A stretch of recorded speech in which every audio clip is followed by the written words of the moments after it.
Kembali lagi di Talkation, Talk Education for Action.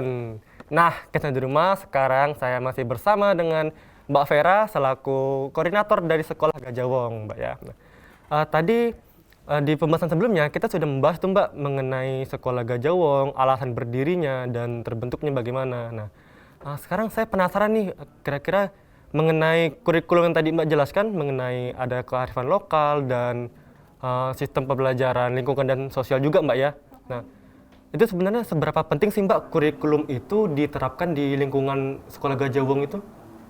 Ya sangat penting ya, karena dengan kurikulum itu kan kita bisa melihat, mengukur perkembangan anaknya dan kemudian apa yang mau dicapai. Kemudian yang paling penting itu sebenarnya kalau untuk anak usia dini, karena kita yang fokus di PAUD dan TK kalau Sekolah Gajah Wong, itu bagaimana mengajarkan mereka untuk berpikir dengan logis, jadi berpikir secara empiris.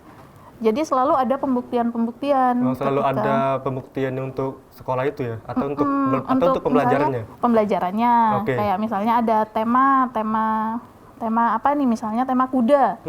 Jadi selama 3 bulan itu anak-anak akan belajar cerita kuda kakinya 3. Oh ya, kita terima aja dulu kuda kakinya 3. Nanti di akhir tema itu biar anak-anak membuktikan sendiri. Tuh kuda tuh kayak gitu hewannya, coba dihitung berapa kakinya. Oh 4 ya kakinya. Akhirnya terbukti dengan caranya dia mencari sendiri gitu Mbak ya? Iya, diusahakan untuk selalu begitu. Jadi juga tahu tentang konsep konsekuensi. Nanti kalau kamu, jadi ketika melarang juga kenapa melarang, dia tahu. Kalau kamu begini, nanti akan begini. Terus kamu mau gimana kalau hasilnya begini? Ya benar. Akhirnya gitu. Ya, kita mengajar untuk sadar diri sendiri begitu. Jadi meletakkan lebih ke landasan cara berpikir sih. Supaya nanti gedenya nggak gampang percaya hoax gitu. Apalagi zaman sekarang sudah marak gitu ya Mbak ya. Nah, tadi kan Mbak menjelaskan mengenai kurikulumnya tadi tuh. Nah, di Sekolah Gajah Wong sendiri itu kan kebanyakan tuh anak-anak, dan yang kita tahu bersama tuh anak-anak tuh kan malah seringnya bermain, senangnya. Nah, gimana sih Mbak cara Sekolah Gajah Wong itu membuat ya anak-anak itu nggak bosan untuk belajar? Iya, bisa salah satunya dengan tema, kemudian selalu menggunakan ide-ide mereka. Jadi kita memposisikan diri sebagai teman aja, teman bermain gitu. Jadi mereka tidak merasa ada jarak, walaupun tetap ada jarak karena ukuran yang udah dewasa udah lebih gede. Oh, ada yang udah gede gitu Mbak ya? Enggak, maksudnya kan kita edukatornya udah ukuran badan. Tetap ada jarak, tapi kita mengusahakan untuk selalu bisa menjadi teman lah buat mereka. Jadi ide itu didiskusikan dengan mereka, mau gimana model pembelajarannya, ya didiskusikan dengan mereka. Gitu. Nah, kan anak-anak bisa dibilang senang belajar di Sekolah Gajah Wong dengan tema tertentu tadi Mbak ya. Nah, ada nggak sih Mbak orang tua yang nggak setuju sih dengan tujuan Sekolah Gajah Wong itu? Mungkin di awal-awal dulu ya. Ada berarti Mbak ya? Dulu waktu masih awal-awal Sekolah Gajah Wong yang tadi saya cerita, mereka masih belum menikah, terus tapi sudah punya anak. Nah itu kan anak-anaknya dipekerjakan kebanyakan, dipekerjakan di jalan, jualan koran atau ngamen. Nah jadi ya karena anaknya lebih menghasilkan di jalanan, ya tentu mereka akan merasa menganggap sekolah itu tidak penting karena sudah menghasilkan uang gitu. Tapi kemudian ketika melihat perkembangan anaknya, melihat anaknya bisa punya karya ini itu di sekolah, mereka menjadi punya kebanggaan yang berbeda dari sekedar uang. Melihat anaknya senang itu kan mereka juga senang. Gitu. Iya benar-benar. Nah, cara Sekolah Gajah Wong itu kan tadi kan Mbak bilang ada orang tua yang nggak setuju. Nah, cara Sekolah Gajah Wong untuk menyikapi dan menanggapi hal itu tersebut gimana Mbak? Ya, yang tidak setuju itu tetap kita ajak. Terus teman-temannya yang lain itu nanti akan menulari. Kan ada beberapa juga yang sudah merasakan manfaatnya. Misalnya anak-anaknya senang sekolah di Gajah Wong.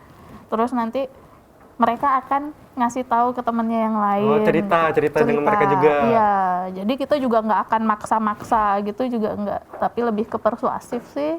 Nah, kan kemarin juga saya sempat baca-baca artikel Mbak ya mengenai Sekolah Gajah Wong.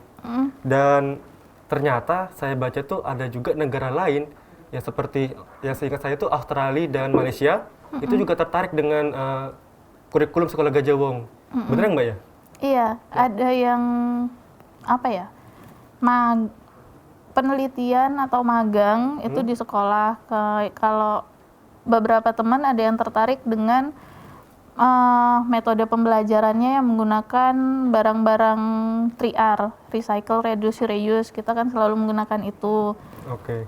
Terus ada juga yang tertarik dengan model pembelajaran yang selalu berpusat pada anak. Oh. Jadi ketika pemilihan tema itu anak-anak dilibatkan untuk rapat di situ. Oke. Terus ya kita banyak diskusinya lah sama anak-anak gitu dalam pembelajaran. Itu yang juga mungkin menarik buat teman-teman yang di luar sana gitu. Yang akhirnya ikut datang berdiskusi dan mempelajari kurikulum tersebut. Gitu. Iya. Nah, Gitu. kan sekarang pandemi nih Mbak. Nah, itu gimana sih Sekolah Gajah Wong itu menerapkan sistem pembelajarannya? Ya itu yang sedikit agak tricky ya dari awal kemarin, karena awal kemarin kita berpikir mungkin bisa online, ternyata tidak terlalu efektif. Oh. Itu hampir setiap 3 bulan sekali kita ganti metode. 3 bulan sekali Mbak? Jadi belum pernah settle gitu selama pandemik ini. Selalu berganti metode pembelajaran, sampai yang kemarin sempat itu kita menjadwalkan per anak untuk bisa ke sekolah, jadi sendiri-sendiri, biar mereka bisa presentasi karya, biar kita bisa melihat perkembangan mereka sudah seberapa jauh dengan media belajar yang kita berikan. Tapi ternyata sepertinya ini akan ganti lagi. Akan ganti lagi. Nah, kesehatan di rumah itulah tadi bincang-bincang saya bersama dengan Mbak Vera yang lumayan mendalam.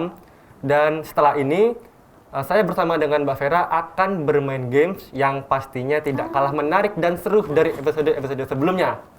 Penasaran kan bagaimana? Setelah yang satu ini tetap di Talkation, Talk Education for Action.